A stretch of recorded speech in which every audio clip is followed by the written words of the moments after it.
Ang mga pulis ay nag-iisip na natagpuan na nila ang ugat ng problema hanggang sa isang investigador ang nagbukas ng huling kahon sa isang lihim na palamigan at natuklasan ang isang bagay na hindi kailanman naitala sa anumang ulat. Isang bahagi ng katawan ng tao na inimbak gamit ang isang teknik na kilala lamang ng isang makapangyarihang tao sa Maynila.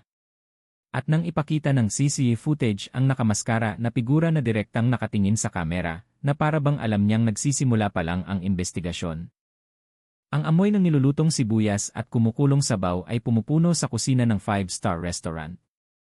Ngunit para kay Farrell, ang marangyang kapaligiran ay nanatiling kakaiba.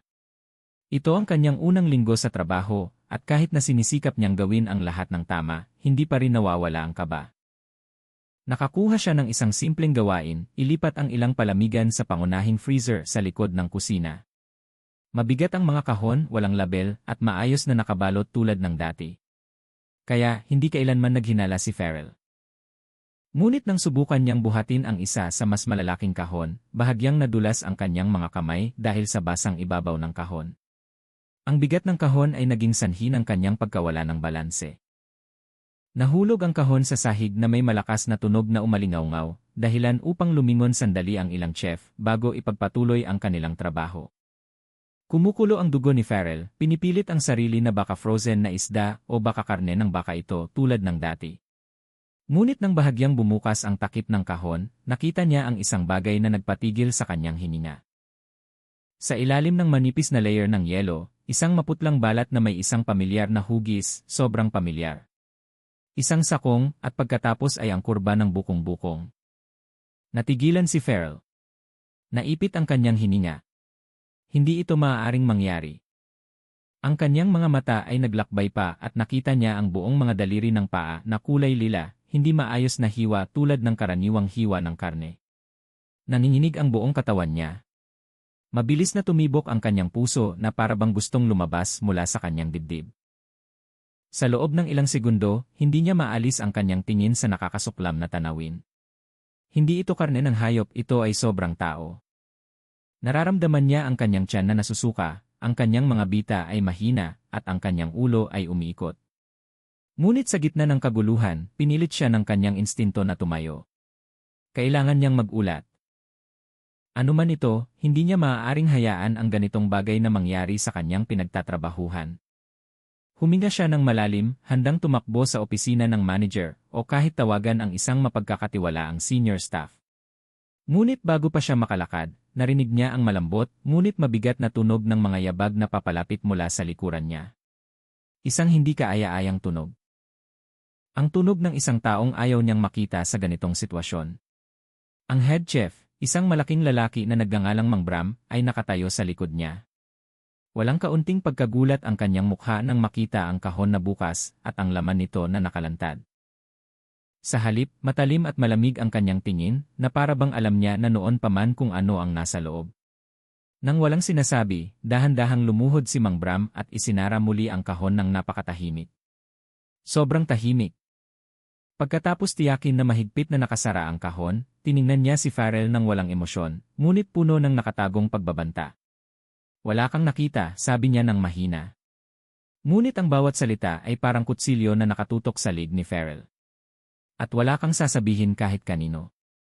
Si Farrell ay natigilan lamang, nanigas ang kanyang dila, at malamig na pawis ang umagos sa kanyang likod. Lumapit pa ng isang hakbang si Mang Bram, sapat na lapit upang maamoy ni Farrell ang mahinang amoy ng metal mula sa apron ng chef. Hindi niya alam kung amoy lang ba iyon ng mga kutsilyo sa kusina o isang bagay na mas nakakapanindig balahibo. Makinig ka ng mabuti.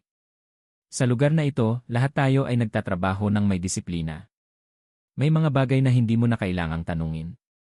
Kung gusto mong manatili sa trabaho rito o kung gusto mong manatili kang ligtas, mas mabuti pang matuto kang magbulag-bulagan. Ang banta ay hindi tahasang sinabi, ngunit sapat na malinaw upang manigas ang buong katawan ni Farrell. Tumango lamang siya kahit na sumisigaw ang kanyang isip sa takot. Muling binuhat ni Mang Bram ang kahon ng madali, na parabang hindi ito mas mabigat kaysa sa sariwang gulay. Dinala niya ang kahon patungo sa isang maliit na pinto sa likod ng kusina. Isang pinto na hindi pa ipinakita sa mga bagong empleyado. Kusang bumukas ang pinto na may tunog ng pagsitsit, naglalabas ng lamig na hindi tulad ng karaniwang freezer. Mas masakit, mas tahimik, at sa hindi malamang dahilan ay tila may itinatago itong mas madilim. Bago isara ang pinto mula sa loob, lumingon pa ng isang beses si Mang Bram, nagbigay ng tingin na nagparamdam kay Farrell na parabang ang buong katawan niya ay pinako sa sahig. Walang karagdagang salita, sumara ang pinto. Malinaw na narinig ang tunog ng paglock. Si Farrell ay nanatili na mag-isa sa gitna ng kusina na abala na muli tulad ng dati. Ngunit hindi na niya nakikita ang kusina sa parehong paraan. Ang mundo kung saan siya nagsisimula palang magtrabaho ay may itinatagong mas nakakatakot na lihim kaysa sa kanyang naisip. At nakita lang niya ito mismo. Ilang oras pagkatapos ng insidente sa kusina ng restaurant na iyon, ang gabi sa Maynila ay naging mas madilim kaysa sa karaniwan. Ang Philippine National Police Headquarters ay nasa isang medyo tahimik na sitwasyon nang tumunog ang espesyal na telepono para sa mga emergency na sumbong. Ang operator na nakabantay, isang babae na nagngangalang Aling Ratri, ay sinagot ito tulad ng dati. Ngunit mula sa kabilang linya ay walang pagbati, walang pagkakakilanlan, tanging ang tunog ng humihingal na paghinga na parang mayroong nagpapanik o hinahabol. Agad na kinabahan si Aling Ratri. Matagal na siyang nagtatrabaho upang malaman na ang ganoong hininga ay bihirang magdala ng magandang balita. Automatikong nag-record ang tawag pagka-connect, ngunit hindi pa rin nagsasalita ang tumatawag. Hello, ito po ang Yane. May emergency po ba? Paki-explain po ang sitwasyon, sabi ni Aling Ratri sa profesional na tono. Ang katahimikan ng ilang segundo ay nagparamdam sa kanya ng pagdududa kung mapuputol na lang ang linya. Ngunit bigla, isang tinig ng lalaki ang narinig, napakahina, garalgal, at nanginginig na parang mayroong nagpipilit na panatilihing matatag ang kanyang boses sa kabila ng takot. Ate, sa restaurant na yon may nakita ako. Kailangan niyong pumunta. May bahagi ng katawan ng tao. Pagkatapos nito, bumilis pa ang paghinga na parang mayroong nagpipigil ng sigaw. Bago pa makapagtanong si Aling Ratri, agad na naputol ang tawag. Walang pangalan, walang tukoy na lokasyon, walang karagdagang paliwanag maliban sa mga salitang sapat na upang patindigin ang balahibo ng sinuman. Agad na pinindot ni Aling Ratri ang internal warning button na nagpasindi ng pulang ilaw sa command room. Sa loob ng ilang segundo, dalawang senior investigador, sina Sup. Farid at Insp. ang pumasok sa operator's room. Ipinatugtog ni Aling Ratri ang maikling recording. Kahit na ilang segundo lamang nilang narinig, agad na nagpasya si Sup. Farid na hindi ito isang kalokohang ulat. Ang tono ng boses ng lalaki ay hindi ng isang sinungaling. Ito ay boses ng isang taong nakakita ng isang bagay na hindi dapat makita ng sinuman. Aling restaurant, tanong ni Insp. ng mabilis. Ipinakita ni Aling Ratri ang listahan ng mga 5-star restaurant na bukas noon. Ngunit isa lamang ang akma sa konteksto, ang sikat na La Viera Restaurant sa sentro ng lungsod, isang lugar na pinupuri sa marangyang serbisyo at malinis na reputasyon. Tumango si Sup. Farid, kumikislot ang kanyang mga mata. Aalis tayo ngayon. Ipagbigay alam sa pinakamalapit na unit na maghanda. Sa wala pang 5 minuto, umalis ang sasakyan ng investigasyon mula sa bakuran ng NA headquarters na may mahinang sirena, hindi ganap na nakabukas upang hindi makahatak ng pansin ng publiko. Pagdating sa harap ng restaurant, normal ang sitwasyon. Ang mga mamahaling ilaw ay nagbibigay ng mainit na glow, ang mga mamahaling kotse ay nakaparada ng maayos, at ang glass door na may logo ng restaurant ay umiindayog tuwing may lumalabas o pumapasok na bisita. Walang senyales na may nakatagong kakilakilabot sa likod ng mga dingding nito. Ngunit ang maraming taon ng karanasan ang nagpabatid kay Sup. Farid na madalas nakakapanlin lang ang panlabas na anyo. Pumasok sila na may malinaw na pagkakakilanlan, ngunit walang nagdulot ng gulo. Ang manager ng restaurant, isang lalaki na nakasuot ng itim na suit na nagngangalang Ginoong Adrian, ay mukhang nagulat ngunit pinilit pa ring manatiling kalmado nang ipakita nila ang kanilang mga misyon. May natanggap kaming ulat tungkol sa posibleng malubhang problema sa restaurant na ito. Kailangan naming suriin ang kusina at ang storage room, sabi ni Sup. Farid sa isang walang emosyon ngunit matatag na tono. Malubhang problema. Palagi naming sinusunod ang mga pamamaraan sa aming restaurant. Marahil ay may pagkakamali lang. Napansin ni Insp. ang paggalaw ng kanyang mga mata, napansin ang bawat detalye. May isang banayad na tensyon sa gilid ng kanyang labi. Isang bagay na nagpapahiwatig na hindi siya ganap na handa sa gabing iyon. Kailangan pa rin naming suriin, sabi ni Inspdira. Sa normal na kalagayan, ang kahilingang iyon ay sapat na upang bahagyang mapataas ang tensyon. Ngunit naiiba ang gabing iyon. Ang mga empleyado ay mukhang matigas. Ang ilan ay nagkikiskisa ng tingin sa takot na parabang alam nila ang isang bagay na ayaw nilang pag-usapan. Pagpasok sa kusina, agad na sinalubong ang mga investigador ng amoy ng mamahaling lutuin, ang tunog ng mga kawali na nagtatama, at ang mga chef na mukhang abala. Ngunit, ang unang kakaibaan ay agad na napansin ni Inspdira. Masyadong malinis ang kusina, hindi ang karaniwang malinis, kundi ang malinis na pinilit. Mayroong isang bahagi na mukhang bagong linis lamang.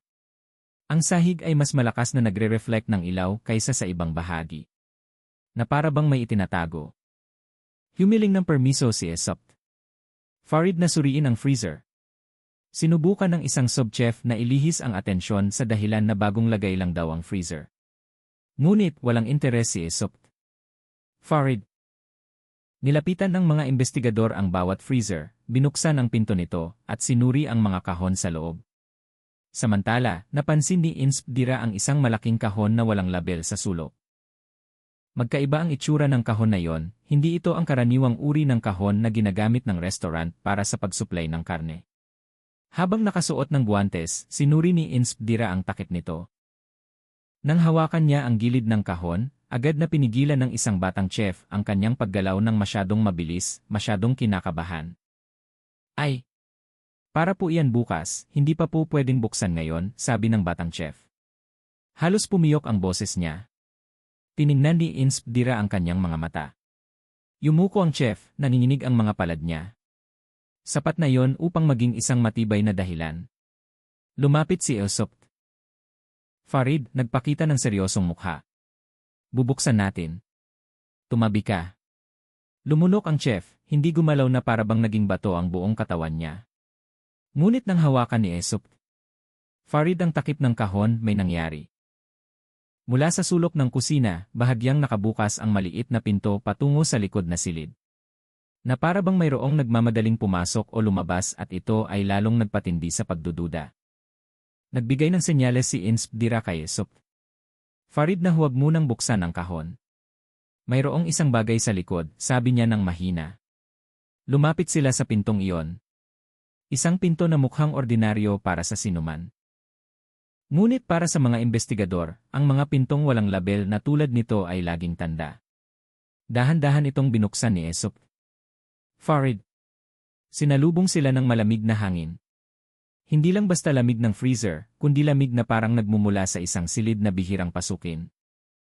Isang makipot na pasilyo ang nakita, madilim na may kumukurap na fluorescent lamp. At sa dulo ng pasilyo ay may isang malaking metal na pinto. Wala ito sa kanilang operating permit, bulong ni Aesop. Farid. Nanigas ang hininga ni Inspdira. Ang anonimong ulat ay biglang naging mas makatotohanan. Nagkatinginan silang dalawa, naiintindihan ng hindi na kailangang magsalita. Anuman ang nasa likod ng pinto na iyon ay hindi magiging ordinaryong bagay. At sa kanilang mga puso, mayroong malakas na kutob na ang maikling ulat ilang oras na ang nakakaraan ay simula lamang ng isang mas madilim na bagay na naghihintay na mabunyag. Nang pumasok ang investigative team sa La Viera Restaurant, agad silang sinalubong ng nakakasilaw na karangyaan. Mula sa foyer na may crystal na chandelier hanggang sa marmol na sahig na sumasalamin sa ginintuang ilaw, lahat ay tila perpekto. Halos sobrang perpekto. Ang mga serbidor ay nakatayo ng maayos sa kani-kanilang linya. Ang kanilang mga ngiti ay malapad, ngunit hindi ganap na umabot sa kanilang mga mata. Naramdaman agad ni Inspdira ang isang bagay na kakaiba. Parang sa isang teatro kung saan lahat ay umaarte ayon sa isang nakasaad na script. Ang head manager ng restaurant, si Ginoong Adrian, ay sinalubong sila ng mainit. Marahil ay masyadong mainit para sa isang taong kakabisa lang ng biglaang pagbisita mula sa pulisya. Ang kanyang itim na suit ay maayos at walang gusot. Ang buhok ay maayos na nasuklay pa atras at ang kanyang mukha ay matigas sa isang ngiti na hindi gumagalaw kahit na ang kanyang mga mata ay mukhang balisa. Sige po.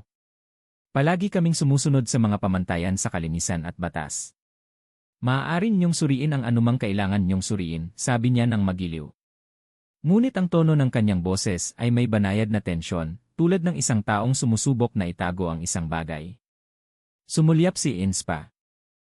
Dira kay Asopt. Farid at tumango si Asopt. Farid. Senyales na sisimulan na nila ang masusing pagsusuri. Lumakad sila sa pangunahing dining area. Ang mga customer ay tila tahimik na nagtatamasa ng kanilang mga pagkain. Hindi nila namamalayan ang presensya ng mga investigador na may dalang guwantes at kagamitan sa inspeksyon. Ang silid ay mabango sa amoy ng mamahaling alak at Mediterranean spices, isang kombinasyon na karaniwang matatagpuan sa mga high-end na restaurant. Ngunit sa gabing iyon, ang amoy ay tila isang patong ng pabango na ginamit upang takpan ang isang mas madilim na bagay. Pagpasok sa kusina, malakas ang kaibahan. Ang kusina ng Laviera ay laging kilala sa pagiging malinis at maayos. Ngunit sa gabing iyon, ang kalinisan nito ay lumampas sa karaniwan. Ang sahig ay makintab na parang salamin. Ang mga stainless steel na mesa ay walang ni isang mansa. Maging ang mga kutsilyo ay maayos na nakalagay sa halos magkaparehong anggulo. Walang bakas ng likido, walang kumalat na harina, walang nagkalat na gulay. Na para bang ang kusina ay bagong sumailalim sa matinding paglilinis sa isang hindi makatuwirang maikling panahon. Buong pagmamalaki na sinabi ni Adrian, katatapos lang namin ng paglilinis ngayong hapon. Mahigpit ang aming standard protocol. Ngunit hindi agad naniwala si Inspdira. Nahuli ng matalas niyang mata ang isang bagay na hindi tugma. Sa kanang sulok ng kusina, may isang maliit na bahagi na iba ang kulay, mas maputla, mas makintab, at may amoy ng mas matapang na antiseptic kaysa sa ibang bahagi. Na para bang ang lugar na iyon ay inisprayhan ng maraming beses sa maikling panahon, hindi lang isang beses o dalawang beses. Bakit mas malinis ang bahaging iyon kaysa sa ibang bahagi? Tanong ni Inspdira habang itinuturo. Ang subchef na kasama nila ay halatang nagulat. Ang kanyang kaba ay lumabas ng ilang sandali bago siya sumubok ng ngiti. Kanina po may kaunting natapon na sarsa. Mas masusi po naming nilinis. Ngunit patuloy na tinitigan siya ni Inspdira ng walang pagkurap. Lumunok ang subchef. Ang kanyang tingin ay lumipat kay Adrian na parabang humihingi ng tulong. Agad na sumingit si Adrian. Tama, walang kakaiba. Maaari ninyo pong suriin kung gusto ninyong tiyakin. Nilapitan ni Asopt. Farid ang lugar, hinawakan ng ibabaw ng sahig gamit ang kanyang guwantes. Walang natirang mansa, walang amoy ng sarsa, karne, o iba pang sangkap ng pagkain. Ang tanging naroon ay ang matapang na amoy ng antiseptic tulad ng isang laboratorio o operating room. Ang pagkatapon ng sarsa ay bihira lang maging dahilan para ispray ng 3 uri ng panlinis ang buong lugar, bulong ni Asopt. Farid ng mahina, ngunit sapat na malakas para marinig ng lahat. Ilang kawani ng kusina ang natigilan. Lumipat si Inspdira sa malaking lababo sa tabi ng lugar na yon. Ang drain pipe ay mukhang masyadong bago. Na para bang pinalitan lang ito ngayong araw. Yumuko siya ng mas malapit. Mayroong manipis na bakas ng gasgas sa gilid ng metal na para bang mayroong naglilinis nito nang nagmamadali gamit ang isang magaspang na kasangkapan. Kailan pa pinalitan ang tubo na ito? Tanong ni Inspdira nang hindi nakatingin sa sinuman na para bang kinakausap lang niya ang hangin. Ang batang chef na dati nagbabantay sa kanila ay mabilis na sumagot, kagabi lang po, ma'am, may kaunting problema. Barado po ang tubig. Barado, ano? Kumatok si Inspdira sa tubo gamit ang kanyang kuko. Bahagya itong umalingaw-ngaw, senyales na hindi puno ng residue ang tubo tulad ng dati. Kadalasang kung barado, may mga natirang pagkain sa loob, pero ito ay napakalinis. Muling lumunok ang chef. Agad na lumapit ng isang hakbang si Adrian. Disiplinado talaga ang aming staff sa kalinisan. Bahagi po iyan ng aming ese. Hindi pinansin ni Inspdira si Adrian. Sumulyap siyang muli sa paligid ng kusina. Walang punong basurahan, walang maruming tray, walang tambak na plato na naghihintay hugasan. Hindi lang malinis ang kusina. Ang kusina ay parang bagong bukas muli pagkatapos isara ng ilang oras para sa isang malaking paglilinis. At iyon mismo ay sapat na para maging kahina-hinala. Ngunit ang pinaka nagpapakilabot kay Inspa. Dira ay ito, ilang kawani ng kusina ang tumitingin sa kanya na parang natatakot na baka may makita siya na hindi dapat makita. Isa sa kanila, isang babaeng may edad, ay nabitawan pa ang kutsara nang magtagpo ang kanilang mga tingin. Dali-dali nitong pinulot ang kutsara at lumayo ang mukha. Hindi maitago ang tensyon. May isang bagay na mali at alam iyon ng lahat ng nasa kusina. Sinisiyasatin namin ang imbakan mamaya, sabi ni Aesop. Farid. Muling ngumiti si Adrian ng peke. Sige po. Lahat ng aming pasilidad ay bukas para sa inspeksyon.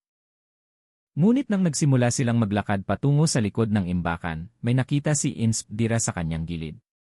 Isang empleyado ang nagsara ng maliit na pinto sa gilid ng kusina nang nagmamadali na parang gustong itago ang isang bagay mula sa paningin ng mga investigador. Walang label ang pinto na yon, walang paliwanag. At ito ang nagparamdam kay Insp Dira na bumulong ng mahina, halos hindi marinig. Ngunit sapat na upang mapabilis ang tibok ng puso ng lahat ng malapit sa kanya. Masyadong malinis ang restaurant na ito para hindi ka hinahinala. Si Mang Wijak, isa sa mga miyembro ng investigative team na kilalang pinakamasusing sa mga detalye ng arkitektura at layout, ay hindi kailanman naging komportable sa kusina ng restaurant na yon simula nang una siyang pumasok. May isang bagay na hindi tugma sa dena ng gusali na kanyang mabilis na pinag-aralan bago dumating. Ang dami ng espasyo, ang laki ng mga silid, at ang pattern ng bentilasyon ay hindi magkatugma. May espasyo na dapat naroroon ngunit hindi natagpuan. May linya ng tubo na tila patungo sa maling direksyon. At ang ganitong uri ng hindi pagtutugma ay hindi kailanman nangyayari ng walang dahilan. Habang nagaganap ang inspeksyon, napansin ni Mang Wijak ang isang malaking rack ng pampalasa na mukhang masyadong mabigat at masyadong maayos para sa isang ordinaryong rack. Lahat ng bote ng pampalasa ay nakahanay sa parehong taas ng walang ni isang mansa ng langis tulad ng karaniwan sa isang abalang kusina. Ang rack ay mukhang isang display, hindi isang lugar ng trabaho. Nilapitan ni Mang Wijak, sinuri ang bawat bote at hinawakan ang gilid ng rack gamit ang kanyang kamay na may guwantes. Iba ang tunog nito, masiksik, mas umalingaw-ngaw, na parang kinakatok niya ang isang bagay na hindi kahoy o magaan na bakal, kundi makapal na metal. Aesop. Farid, dito sandali, tawag ni Mang Wijak nang hindi inaalis ang tingin sa rack. Dumating si Aesop. Farid. Nagsimula nang tumigas ang kanyang mukha, senyales ng masamang kutob. Mayroong isang bagay dito. Ang rack na ito ay hindi nakakabit sa sahig tulad ng iba, sabi ni Mang Wijak ng mahina. Inabot niya ang gilid ng rack, hinila ito ng bahagya, at gumalaw ang buong rack tulad ng isang nakatabong sliding door. Isang mahinang tunog ng pag-click ang narinig at dahan-dahang bumukas ang rack. Lahat ng nanonood ay natahimik. Sa likod ng tila ordinaryong rack ng pampalasa ay lumitaw ang isang makapal na pintong bakal na parang pinto ng isang laboratorio o imbakan ng mga mapanganib na bagay. Walang label, walang paliwanag. Tanging malamig na bakal na nagre-reflect ng ilaw ng fluorescent. Wala ito sa dena ng gusali, bulong ni Aesop. Farid. Dahan-dahang itinulak ni Mang Wijak ang pinto. Bumukas ang pinto na may malakas na tunog ng paggalaw at agad silang sinalubong ng malamig na hangin. Hindi lang basta lamig ng ordinaryong freezer ng kusina. Ito ay lamig na tumatagos hanggang sa buto. Lamig na nagpapakilabot sa balat. Flashlight, sabi ni Aesop. Farid.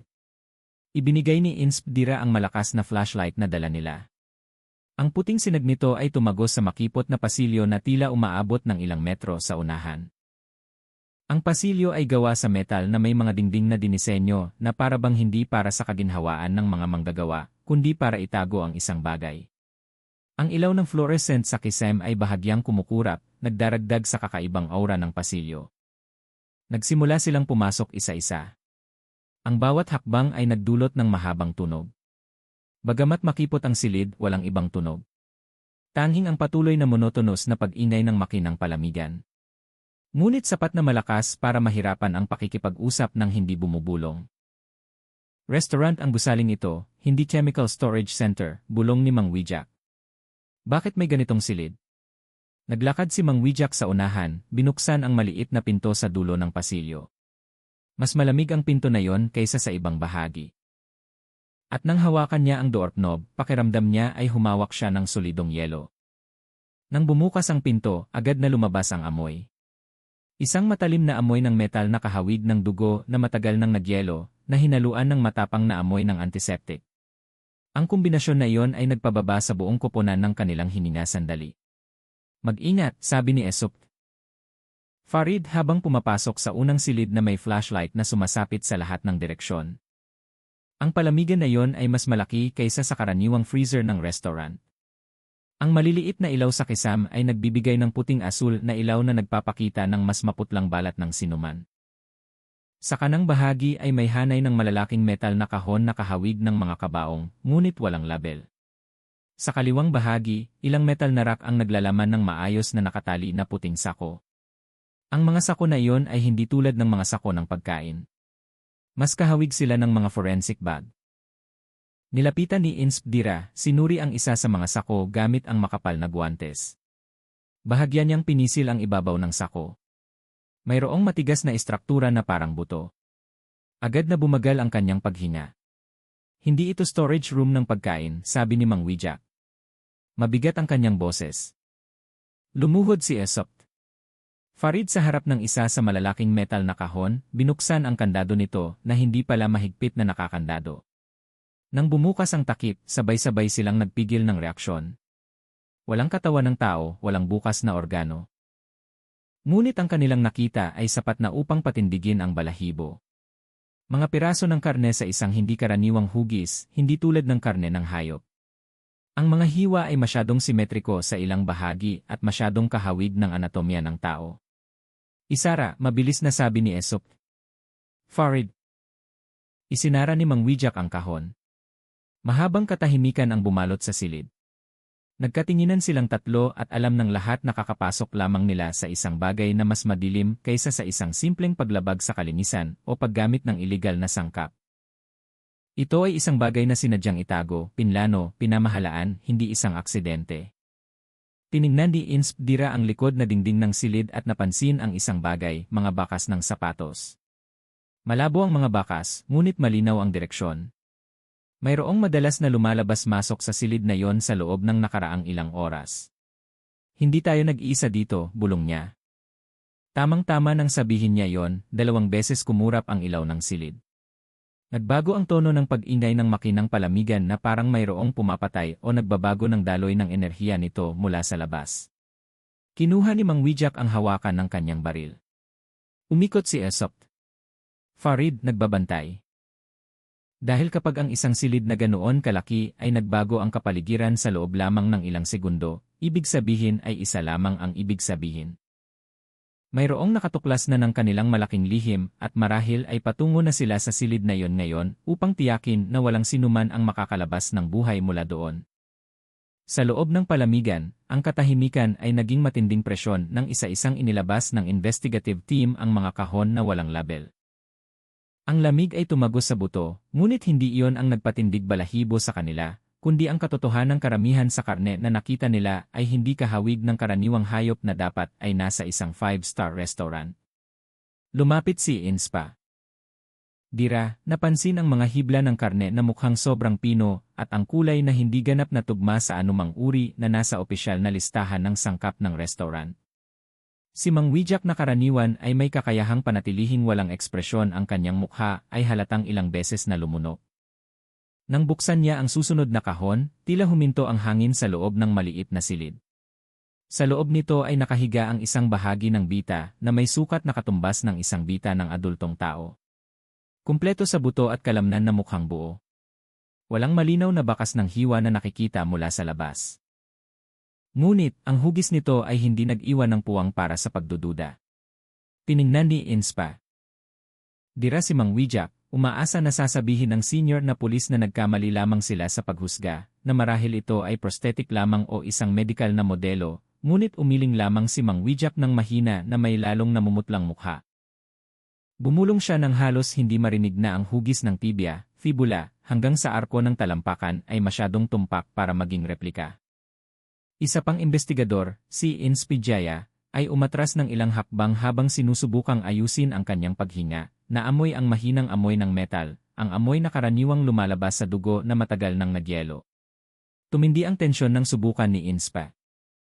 Dira na maghanap ng label, batch number, o delivery record. Ngunit, ganap na walang laman ang kahon. Na para bang sinadyang inihanda ng walang pagkakakilanlan. Hiniling niya sa forensic photographer na kumuha ng mga larawan mula sa lahat ng anggulo. Ngunit kahit na pagkatapos ng ilang unang larawan ay nakuha, ang pakiramdam na mayroong mali ay lalong lumakas.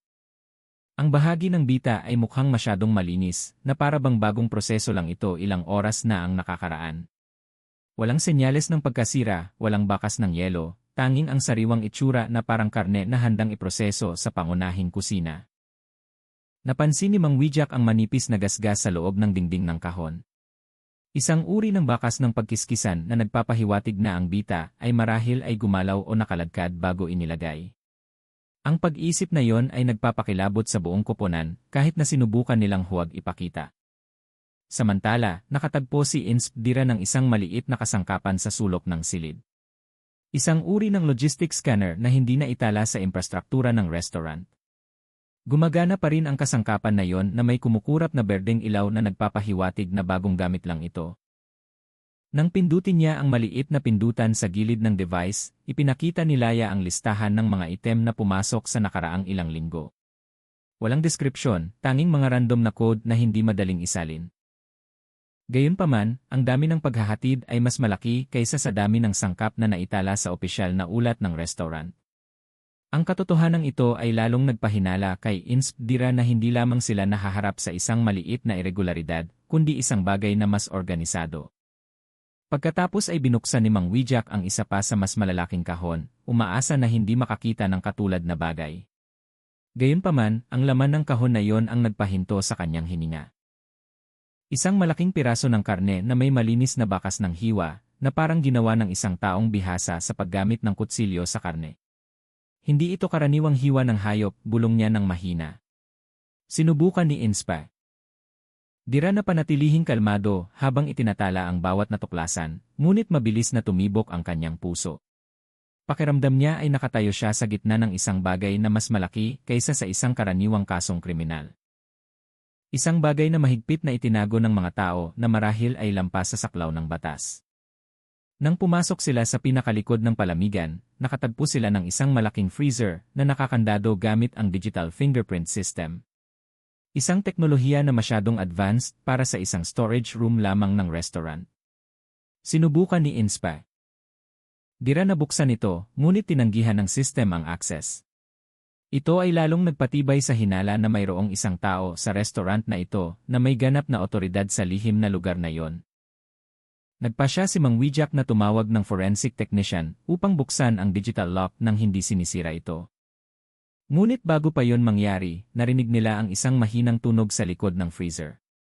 Isang tunog na parang vibration ng isang maliit na makina na hindi dapat aktibo sa ganitong lugar. Ang tunog ay may regular na ritmo na parang mayroong isang bagay sa likod ng dingding ng palamigan na gumagana pa rin. Dinilatan ni Inspa Dira ang kanyang mga mata, sinusubukang tiyakin kung tunog ba iyon ng generator o isang bagay pa, ngunit ang frequency nito ay masyadong mababa at masyadong stable. Ang tunog na iyon ay hindi nagbigay ng sagot, bagkus ay nagdulot lamang ng mas malalaking tanong. Samantala, nanatili ang kahon na naglalaman ng bita ng tao sa gitna ng silid na naging sentro ng tensyon na hindi maaaring baliwalain. Napagtanto ng mga investigador na anumang matuklasan nila rito ay maaaring magbago sa takbo ng investigasyon at marahil ay magbunyag ng isang network na hindi kailanman natukoy. At nang isara ni Inspa Dira ang kahon na may nanginginig na mga kamay, alam niya ang isang bagay na sigurado, ang natuklasan na ito ay hindi lang basta ebidensya, kundi isang mensahe. Isang mensahe na mayroong isang bagay sa likod ng operasyon ng marangyang restaurant na ito na mas madilim at mas mapanganib kaysa sa anumang naisip nila noon. Ang CCTV footage ay sa una ay mukhang ordinaryo lamang, ipinapakita lamang ang isang tahimik na pasilyo ng kusina sa hating gabi, malabong ilaw, at ang mga anino ng bakal na rak na nakatayo na parang madilim na silueta. Ngunit nang ipakita ng oras sa screen ang 213, isang lalaking nakamaskara ang lumabas mula sa likod na pinto. Nagtutulak ng isang trolley na naglalaman ng malaking kulay abo na kahon na katulad ng kahon na walang label sa palamigan. Ang investigative team ay nagtipon noon sa control room. Nakatutok ang kanilang mga mata sa screen habang mahina ang tunog ng server ng Sicily na sumasabay sa lalong tumataas na tensyon. Inutusan ni Inspa Dira ang teknisyan na bagalan ang recording at ang figura ng lalaki ay nakitang gumagalaw ng hindi nagmamadali. Na parang kabisado na niya ang ruta at alam na alam kung aling mga kamera ang maiiwasan niya. Ngunit kahit na nagtagumpay siyang hindi ipakita ang kanyang mukha, may isang bagay sa kanyang paggalaw na nakakuha ng atensyon. Nagtutulak siya ng trolley gamit ang isang kamay, habang ang kabilang kamay ay may hawak na maliit na digital key na ipinasok niya sa panel ng lihim na pinto. Nang bumukas ang pintong bakal, bumaha ang malamig na puting liwanag mula sa palamigan sa pasilyo na nagpakita ng bahagyang silweta ng lalaki. At sa sandaling iyon, isa sa mga empleyado, isang batang lalaki na nagngangalang Mang Harun na kasamang nanonood ng recording, ay biglang nanigas. Nawalan ng kulay ang kanyang mukha, nanginginig ang kanyang katawan at agad siyang sumandal sa mesa dahil halos hindi na kayang dalhin ng kanyang mga tuhod ang kanyang timbang. Si Inspdira na napansin ang pagbabago ng ekspresyon ay agad na naghinala. Tinanong niya kung anong nangyari. Ngunit, umiling lamang si Mang Harun habang hawak ang kanyang dibdib na parang nasasakal ng takot. Nagpatuloy ang recording, ipinapakita ang nakamaskara na lalaki na may inilalabas mula sa bulsa. Isang maliit na remote na tila nag-activate ng karagdagang sistema ng palamigan. Pagkatapos tiyakin na nakakandado na muli ang silid mula sa loob, lumabas ang lalaki nang hindi nagmamadali na parang nagpapalit lang ng karaniwang gabi. Ngunit ang dahilan kung bakit halos himatayin si Mang Harun ay hindi ang ginawa ng lalaki, kundi ang paraan ng kanyang paglakad. Mabigat ang kanyang mga hakbang sa simula, pagkatapos ay mas magaan na may bahagyang pagkiling sa kanan na parang nasugatan ang kaliwang tuhod niya. Iyon ay isang paraan ng paglakad na kilalang-kilala ni Mang Harun, isang bagay na halos araw-araw niyang nakikita sa loob ng maraming taon ng pagtatrabaho sa restaurant na iyon. Sa wakas, bumulong siya ng mahina. Halos hindi lumabas ang kanyang boses na nagsasabing ang paraan ng paglakad na iyon ay katulad ng isang taong may mataas na otoridad sa restaurant. Isang tao na hindi kailanman nila pinaghihinalaan. Lumapit si Inspdira, tiningnan si Mang Harun ng buong tindi. Hiniling niya na sabihin ang pangalan, ngunit umatras si Mang Harun. Ang kanyang mukha ay parang isang taong nakakakita ng kanyang sariling anino na nanganganib. Pagkatapos ay nakiusap siya na ipatugtog muli ang recording. Sa pagkakataong ito, mas mabagal. Nang linawin ang paggalaw, bahagyang matigas ang tuhod ng nakamaskara na lalaki habang bumababa sa rampa patungo sa palamigan. Agad na tinakpan ni Mang Harun ang kanyang mukha gamit ang dalawang kamay, huminga ng malalim at hindi stable. Pagkatapos ay sinabi na yon ay isang napakakarakteristikong paghakbang ng isang nagngangalang Ginoong Rendra, ang operational manager ng restaurant na kilala sa pagiging perpekto. Bihirang magsalita, ngunit laging naroroon sa bawat umaga. Agad na binago ng impormasyong iyon ang sitwasyon sa control room. Nagkatinginan ang lahat ng miyembro ng investigative team. Kilala nila ang reputasyon ni Ginoong Rendra, isang huwarang manggagawa na matagal nang pinagkakatiwalaan ng may-ari ng restaurant. Gayunpaman, masyadong tiyak ang paraan ng paglakad upang ituring na aksidente. Hindi agad naniwala si Inspdira, ngunit napagtanto niya na sa mundo ng investigasyon, ang pattern ng paggalaw ng katawan ay madalas na nagiging mahalagang pagkakakilanlan kapag hindi nakikita ang mukha ng salarin. Paulit-ulit niyang sinuri ang recording, pinag-aralan ang ritmo ng hakbang, ang pagkahilig ng katawan, at ang posisyon ng balikat na bahagyang bumaba sa kaliwang bahagi. Lahat ng tanda na maaaring magpahiwatig ng matagal ng pinsala o isang tiyak na gawi sa postura. Habang patagal ng patagal ang kanyang panonood, lalo niyang nararamdaman na maaaring tama si Mang Harun. Tumindi pa ang tensyon nang ipakita ng recording ang nakamaskara na lalaki na huminto sandali bago lumabas ng pasilyo, lumingon sa kamera na parang alam na alam niya ang eksaktong lokasyon nito. Bagamat nakatakip ang kanyang mukha ng itim na maskara at sombrero, sapat na ang maliit na paggalaw na iyon upang magbigay ng senyales na ang taong ito ay lubos na may kamalayan sa sistema ng seguridad ng restaurant na dapat ay alam lamang ng mga core staff. Sa susunod na segundo, napansin ni Inspdira ang isa pang detalye.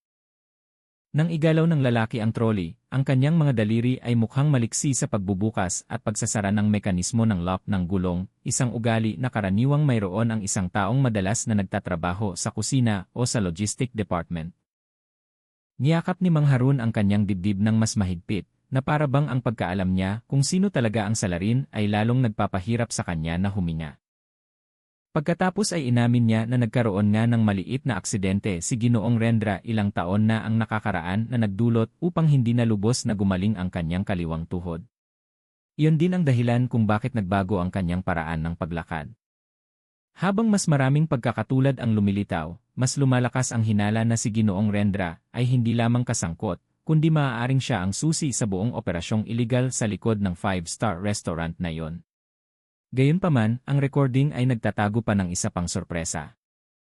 Nang mawala ang nakamaskara na lalaki mula sa pasilyo, ipinakita ng isa pang anggulo ng kamera ang anino ng isang tao sa malayo na tila nagbabantay sa kanyang mga gawain. Lumitaw lamang ang anino sa loob ng ilang segundo, ngunit sapat na upang kilabutan si Inspdira. Dahil ibig sabihin nito, maaaring hindi nag-iisa ang nakamaskara na lalaki. Mayroong ibang tao na sinadyang hindi magpakita. Isang tao na marahil ay nasa mas mataas na posisyon at mas mapanganib. Ang recording na iyon ay ganap na nagbago ng direksyon ng investigasyon. Hindi lamang nito ibinunyag ang pagkakakilanlan ng salarin, kundi nagbukas din ng posibilidad na ang nakatagong network na ito ay mas malaki. Isang operasyon na ginawa ng may katumpakan, katalinuhan, at ganap na akses sa puso ng restaurant. At nang matapos ang recording na nagpapakita ng walang laman na pasilyo, napagtanto ng investigative team ang isang bagay, anuman ang kanilang natuklasan sa ngayon ay simula pa lamang ng isang mas madilim na bagay. At ang mga bakas ng paa sa screen ay simula pa lamang ng isang malaking bagyo na yayanig sa buong Maynila. Ang investigasyon sa supplier ng karne ng restaurant ay sa una ay mukhang ordinaryo lamang. Isang mahabang listahan lamang ng mga invoice, numero ng transaksyon, at patunay ng paghahatid na maayos na nakalagay sa administrative office. Ngunit nang masusing sinuri ni INSPA, Dira at ng digital forensic team ang data, natuklasan nila ang isang hindi karaniwang pattern. Ang bawat transaksyon na may kaugnayan sa mga espesyal na sangkap ay hindi kinuha mula sa anumang opisyal na supplier, kundi mula sa isang maliit na kumpanya na walang pisikal na opisina na nagngangalang iinihaligi ng Maynila. Ang pangalang iyon ay hindi kilala sa listahan ng mga distributor ng pagkain, ngunit patuloy na lumilitaw sa tuwing nangangailangan ang restaurant ng tiyak na stock. Ang kumpanya na iyon ay may isang solong direktor at nang buksan ni Inspdira ang profile file nito, agad na nanahimik ang silid. Ang larawan na lumabas sa screen ay pag-aari ng isang napakakilala na tao sa Maynila. Isang publikong personalidad na nagngangalang Ginoong Arga de la Cruz. Isang mayamang lalaki na kilala bilang isang malaking donor ng maraming social events. Madalas lumabas sa balita dahil sa kanyang kabutihang loob at pagiging malapit sa mga opisyal ng gobyerno. Si Ginoong Arga ay isang figura na halos lahat ay nirerespeto. Isang ikon ng tagumpay na may malakas na network ng negosyo at isang tila perpektong reputasyon. Ngunit bakit lumitaw ang kanyang pangalan bilang solong direktor ng isang hindi kailanman narinig na kumpanya ng supplier ng karne? Habang masusing sinuri ni Inspdira ang mga record ng transaksyon, lalong tumindi ang hinala. Ang halaga ng pagbili mula sa inihaligi ng Maynila ay hindi makatwiran para sa sukat ng restaurant. Masyadong malaki, masyadong madalas, at masyadong hindi pare-pareho ang dami. Bukod pa rito, ang sistema ng accounting ng restaurant ay nagpakita ng dalawang uri ng record. Isa na opisyal at na-airport, at isa pa na maa-access lamang gamit ang isang espesyal na code na natuklasan ni Mang Wijak sa laptop ng head chef. Ang nakatagong bahaging ito ang naglalaman ng mga transaksyon na may mataas na halaga na may mga product code na hindi kailanman hayagang ipinaliwanag. Nang sinubukan ng grupo na subaybayan ang pinagmulan ng kumpanya, nakita nila ang address ng opisina na lumabas na isang walang laman na bodega nang walang anumang senyales ng operasyon. Sinabi ng mga kapitbahay sa paligid ng lokasyon na bihirang buksan ang gusali, paminsan-minsan lamang may isang itim na van na dumarating sa gabi. Ang lahat ng ito ay nagdagdag sa amoy ng kakaibaan na malinaw na nakakabit sa pangalan ni Ginoong Arga. Ngunit ang problema ay hindi ordinaryong tao si Ginoong Arga. Mayroon siyang pinakamagaling na abogado, koneksyon sa matataas na opisyal, at malakas na impluwensyang pampulitika. Ang pagkalagkad sa kanyang pangalan ng walang matibay na ebidensya ay nangangahulugang pagbubukas ng pagkakataon na mapahinto ang investigasyon o ang investigative team mismo ang masisisi. Alam ni Inspdira ang panganib, ngunit alam din niya na ang katotohanan ay hindi maaaring huminto rito. Sinimulan niya ang mas malalim na pagsisiyasat sa background ng kumpanya. Lumabas na ang iniihaligi ng Maynila ay itinatag lamang 3 taon na ang nakalipas, bago pa man magsimulang lumabas ang mga kaso ng pagkawala ng ilang tao sa Maynila. Walang mga ulat ng buwis, walang audit, ngunit ang kumpanya ay aktibo pa ring tumatanggap ng malalaking bayad mula sa iba't ibang mararangyang restaurant sa lungsod. Nang pagsamahin ni INSP Dira ang data na iyon sa mga nawawalang tao na hindi pa nalulutas, isang kapansin-pansing pattern ang lumitaw at ang pattern na iyon ay hindi maaaring maging aksidente. Lumitaw si Ginoong Arga de la Cruz sa halos bawat koneksyon. Mayroon siyang bahagi sa restaurant. Siya ay naging sponsor para sa mga charitable event na kinasasangkutan ng mga lugar na malapit sa lokasyon ng pagkawala ng ilang biktima at mayroon siyang malawak na access sa network ng pamamahagi ng pagkain sa pamamagitan ng kanyang social foundation na nakikibahagi sa tulong sa pagkain. Mas nagtiwala si INSP Dira na si Ginoong Arga ay hindi lamang ang administratibong responsable ng kumpanya, kundi pati na rin ang mastermind na nagtatago ng madilim na operasyon sa ilalim ng maskara ng pagkakawanggawa. Isa pang problema ang lumitaw ng mapagtanto ng grupo na karamihan sa mga saksi ay natatakot kapag tinanong tungkol kay Ginoong Arga. Sinabi ng ilang kawani ng restaurant na nakita nila si Ginoong Rendra, ang operational manager, na nakikipag-usap sa isang taong pumasok sa kusina sa pamamagitan ng isang e-staff side door. Hindi nila kailanman nakita ang kanyang mukha dahil laging nakasuot ng maskara at sombrero. Ngunit narinig nilang binanggit ni Ginoong Rendra ang salitang Sir AE sa isang maikling pag-uusap bago sumara ang pinto. Maging ang head chef na ngayon ay nakakulong ay umamin na mayroong isang malaking amo na nagbabantay sa lahat ng pamamahagi ng mga espesyal na sangkap. Bagamat hindi niya kailanman sinubukan na banggitin ang pangalan. Lahat ng pahiwatig ay tumutukoy sa iisang figura. Ngunit wala pa ring sapat na ebidensya upang mag-file ng kaso. Pakiramdam ni INSP Dira ay nakikipaglaban siya sa isang anino, isang figura na napakalaki at maimpluwensya na kayang burahin ang mga bakas ng madali. Alam niya na habang palapit sila sa katotohanan, lalong lumalaki ang panganib na nagbabanta. Pakiramdam niya ay may mga matang patuloy na nagbabantay sa kanila simula nang matagpuan ang CCTV footage. Isang gabi, habang sinusuri ng investigative team ang karagdagang dokumento sa opisina, natuklasan ni Mang Wijak ang isang bagong transaksyon na ginawa lamang 2 araw bago ang pag-raid sa restaurant.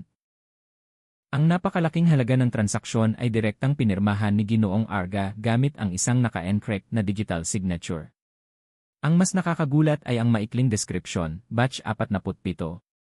Ang terminong iyon ay eksaktong katulad ng natuklasan sa notebook ng head chef. Isang misteryosong code na hindi kailanman ipinaliwanag ng sinuman. Ang batch 47 ay mayroon pang ang maliit na tala na nagsasabing naka-ready na sa karaniwang lugar. Ang tala na iyon ay lalong nagpatibay na alam ni Ginoong Arga ang mga detalye ng operasyon ng illegal na network ng supplier. Hindi lang basta isang pasibong investor tulad ng kanyang ipinapakita sa publiko. Ngunit ang nagpapalubha sa sitwasyon ay ang katotohanang palaging lumalabas si Ginoong Arga sa mga pampublikong lugar bilang isang huwarang figura. Siya ay naging panauhing pandangal sa mga opisyal na kaganapan. Niyayakap niya ang mga ulila sa mga larawan na nagpapaganda sa mga billboard sa gilid ng kalsada. Lumalabas siya bilang isang ikon ng kabutihan na mahirap pagdudahan. Ang pagbubunyag ng isang ganoong kalakas na figura ay hindi lang problema sa ebidensya, kundi pati na rin sa tapang. Napagtanto ni INSP Dira na nahaharap sila sa isang kaaway na hindi lang tuso, kundi may malaking kapangyarihan upang baligtarin ang katotohanan. Gayunpaman, hindi maaaring huminto ang investigasyon. Ang bawat pahiwatig na natuklasan ay nagpapakita na ang operasyong ito ay mas malaki kaysa sa isang restaurant. Na mayroong mas maraming lugar na maaaring kasangkot sa network na maayos na binuo sa loob ng maraming taon. At habang mas malalim silang naghuhukay, lalong nagiging malinaw na si Ginoong Arga de la Cruz ay hindi lamang isang mapagbigay na donor, kundi ang utak sa likod ng isang mas madilim na bagay. Isang bagay na matagal nang nagtatago sa likod ng kanyang mapagkaibigang ngiti at ng mga spotlight ng kamera.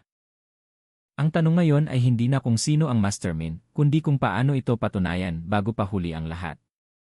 Nang kumilos ang pulisya upang arestuhin ang head chef na nagngangalang Mang Suryo, ang tahimik na kapaligiran ng restaurant ay naging puno ng tensyon. Nang mapansin ni Mang Suryo na pinalibutan na ng pulisya ang kusina, agad niyang ibinagsak ang kanyang apron, nabangga ang rack ng pampalasa, At tumakas patungo sa service hallway ng hotel na konektado sa pamamagitan ng isang nakatagong pinto sa likod ng kusina. Si Ins pa.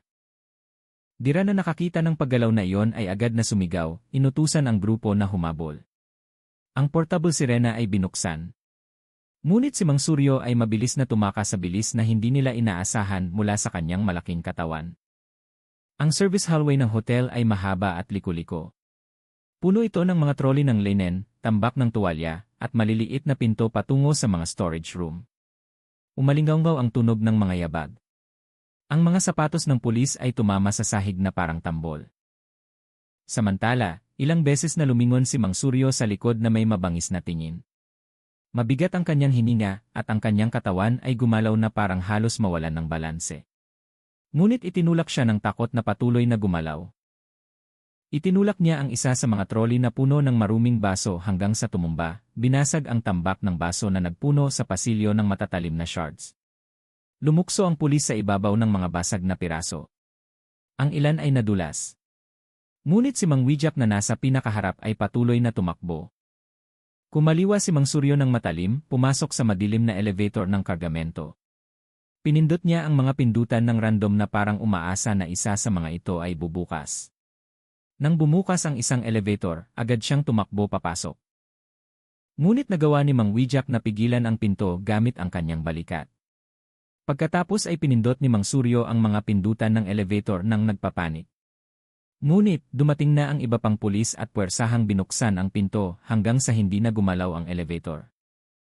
Nang malaman na hindi makatakas sa elevator, lumukso si Mang Suryo palabas at pinuwersa ang kanyang katawan na tumakbo patungo sa emergency exit. Naging mas magulo ang paghabol nang bumukas ang alarm ng hotel dahil sa sapilitang pagbubukas ng emergency door. Ang nakakabingi na tunog ng sirena ay lalong nagpahirap sa lahat na mag-concentrate. Bumaba si Mang Suryo sa hagdan, lumukso ng 2 hagdanan ng sabay-sabay, habang sumunod ang pulis mula sa likod na parang isang anino na hindi niya maalis. Umaagos ang pawis mula sa kanyang mukha, ngunit patuloy niyang pinuwersa ang kanyang katawan na gumalaw. Nang marating niya ang basement, muntik na siyang matumba dahil sa madulas na sahig na puno ng langis na tumutulo mula sa mga lalagyan ng imbakan. Sinubukan niyang bumangon muli, ngunit naging magulo ang kanyang mga hakbang na parang hindi na kayang sumunod ng kanyang katawan sa kagustuhan ng kanyang utak. Nang tumakbo siya patungo sa pintong bakal na papunta sa nakasarang parking area, biglang lumabas ang isang kotse ng hotel mula sa kanto. Ang driver na nagulat ay agad na pumihit ng manibela pakaliwa, ngunit huli na ang lahat. Isang malakas na banggaan ang nangyari. Sumubsob si Mang Suryo at bumagsak sa sahig na may malakas na tunog. Lahat ng pulis ay agad na huminto. Huminto ang kotse na may umingay na gulong at lumabas ang driver na may maputlang mukha sa takot. Si Mang Suryo ay nakahandusay sa sahig. Bahagya itong nanginginig. Hindi regular ang kanyang paghinga. Agad na lumapit si Insp Dira upang tiyakin na buhay pa siya. Tumawag sila ng paramedic. Ngunit bago pa dumating ang mga medikal na tauhan, biglang idinilat ni Mang Suryo ang kanyang mga mata ng malaki, hinawakan ang braso ni Insp Dira ng nakakagulat na higpit. Nagulat si Insp Dira ngunit hindi niya binawi ang kanyang kamay. Alam niya na ito ang maaaring huling pagkakataon upang makakuha ng mahalagang sagot. Ang mga mata ni Mang Suryo ay mukhang puno ng luha, hindi dahil sa sakit, kundi parang isang taong napagtanto na ang lahat ng kanyang itinago ay sa wakas ay nawasak sa kanyang harapan. Ang kanyang boses ay lumabas ng mahina, garalgal, at putol-putol, ngunit sapat na malinaw para marinig ng lahat. Sinabi niya na ang restaurant ay bahagi lamang ng isang mas malaking bagay. Ang kanyang mga salita ay nagpatigas sa buong grupo. Lumapit si Inspa. Dira, sinusubukang tiyakin na tama ang kanyang narinig. Idinagdag ni Mang Suryo na ang network ay matagal nang tumatakbo, na kinasasangkutan ng mga lugar na hindi kailanman naisip ng sinuman. At ang mga taong hinahabol nila ay hindi lamang mga chef o manager ng restaurant, kundi mga figura na nasa pinakamataas na antas sa negosyo ng pagluluto, hotel, at pamamahagi ng pagkain sa buong Maynila. Sinubukan ni Mang Suryo na bigkasin ang pangalan ng isang tao, ngunit huminto ang kanyang boses nang masikip ang kanyang dibdib. Kinagat niya ang kanyang labi, pinigilan ang sakit, ngunit patuloy na sinubukang magsalita. Ang huling salita na lumabas sa kanyang bibig ay palagi siyang nasa itaas. Hindi niyo siya kailanman maaabot.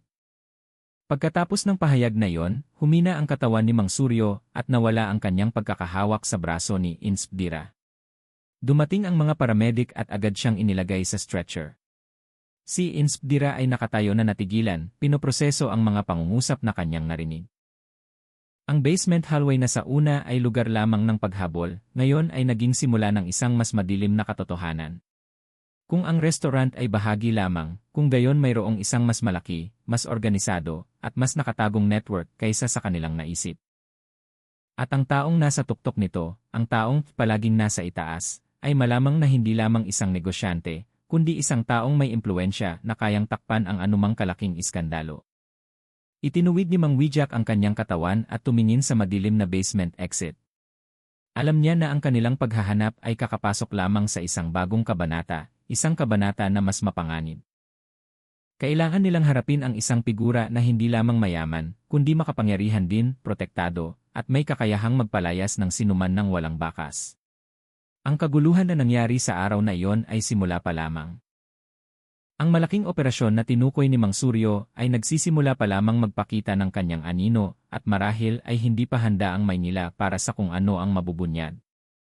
Matapos ang isang serye ng interogasyon na umabot hanggang gabi at walang humpay na pagsusuri ng forensic, ang katotohanang lumabas ay mas kakilakilabot kaysa sa orihinal na hinala. Akala ng investigative team na ang natagpuang piraso ng bita sa palamigan ng restaurant ay sa isang bagong biktima. Ngunit ang resulta ng pagsusuri sa istruktura ng buto, tisyo ng balat, at mga senyales ng pagkabulok ay nagpakita na ang bita ay mula sa isang biktima na nawala halos isang taon na ang nakakaraan. Ang pagtuklas na ito ay nagpatigil sa silid ng investigasyon. Na para bang napagtanto ng lahat nakakabukas lamang nila ng pinto sa isang mas malalim na kadiliman. Si Inspdira na may hawak na forensic report ay naramdaman ang paghigpit ng kanyang puso. Alam niya na ang kaso ng mga nawawalang tao sa Maynila sa nakaraang 2 taon ay umabot sa nakakalito na bilang na may pattern na hindi kailanman na konektado sa isa't isa. Ngunit ngayon, ang mga piraso ng puzzle na matagal nang magkakahiwalay ay nagsisimula ng magsama sa isang nakakatakot na larawan na ang mga biktima ay hindi nawawala dahil sa random na pagdukot, kundi inilagay sa isang kadena ng pamamahagi na nagkukubli bilang isang elite na negosyo ng pagluluto. Ipinakita ng forensic na ang paraan ng pagputol sa buto ng bita ay ginawa gamit ang mga kasangkapan sa industriya, hindi kutsilyo sa kusina. Ang mga bakas ay napakatumpak.